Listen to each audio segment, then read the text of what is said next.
you notice, we raised the Quantum Long-Term Equity Fund raised money somewhere in Feb, just before the budget, and we began investing around the first week of March, and from the March 13th was the date of allotment, and our NAV was announced on this date. And the markets had a huge run-up around that time, and from our bottom-up analysis on companies, we felt that the stocks were really expensive, and we did not chase the stocks, and for nearly 2-3 months, we were having high cash. So around May, when the markets tanked on in May and June, we had close to 65% cash in the portfolio. And we did not have any foresight about that the market will tank. It was just our processes. All our valuation sheets, all our estimates on different companies said that the companies are quoting at peak valuations, and it doesn't make sense to really chase the market and invest money. And although we were underperforming, and during this time we received a lot of flack from retail investors, from distributors, we continued with sticking to our discipline and process and did not invest money till around the time we felt that the valuations were comfortable. And thankfully so, around June, when the markets really bottomed out, we could deploy a substantial amount of our cash into the markets. And from 65%, we could bring down the cash levels close to 20%. And from there, we were outperforming the markets and most of the other mutual funds, including the largest equity schemes, the average of the largest equity schemes, for pretty much till around September, when again we felt that the markets was running up too fast and the valuations were looking expensive. And we started, we did not sell till last week, but whatever new money was coming in, we did not deploy, and the cash levels was again going up around this period.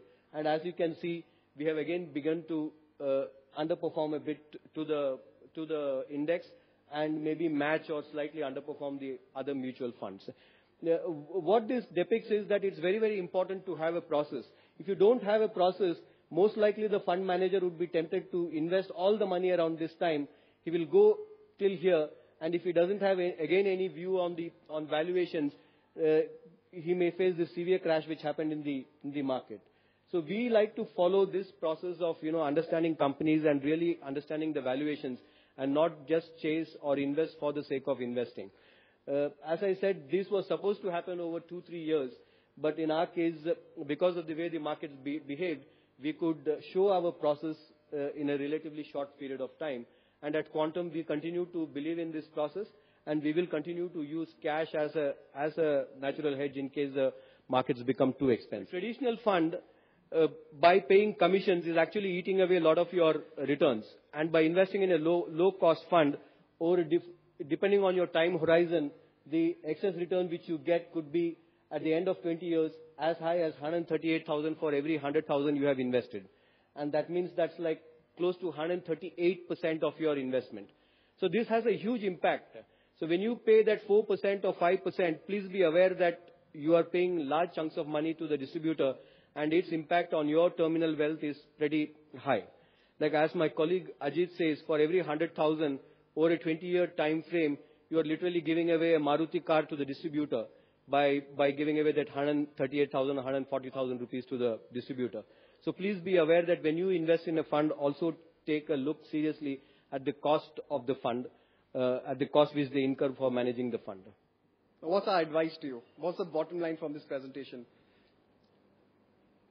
Our advice to you is, don't get carried away by the noise.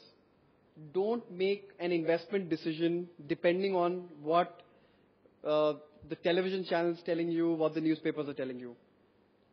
Identify your need first.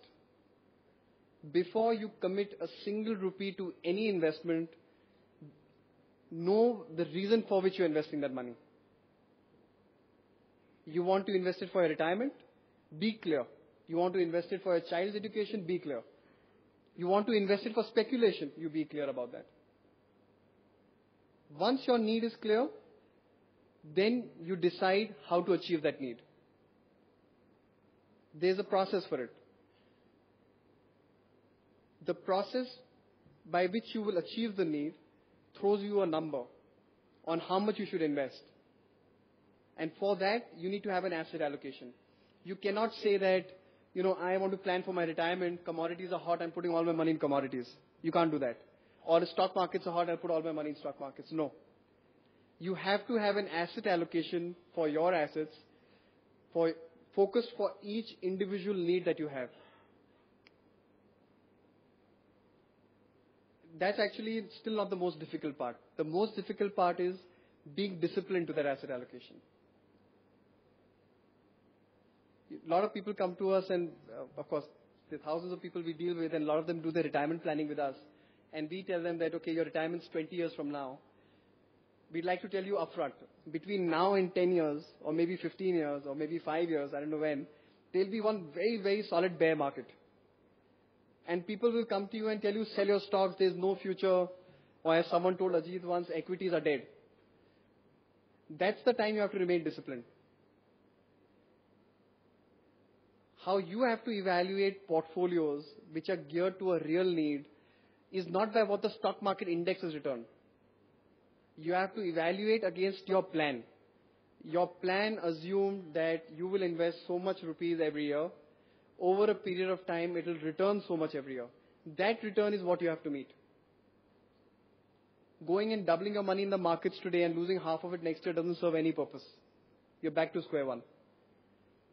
It doesn't serve any need.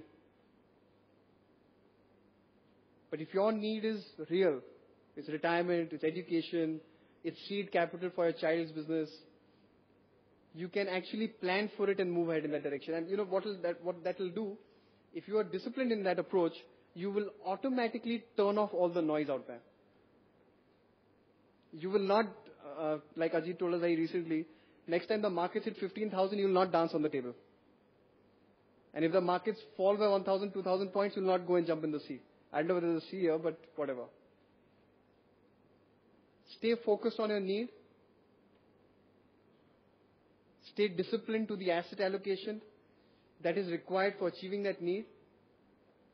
And most important of all, and a purely independent advice, get someone who is very honest to back you with advice. You all are working, you all are employed, you don't have time to do your research. Research does not mean seeing the stock price at the end of the day. Get yourself an honest financial planner to back you, someone who's going to be there with you till the end. And, I can, with all conviction, I can tell you, you'll have a very peaceful time. Thank you.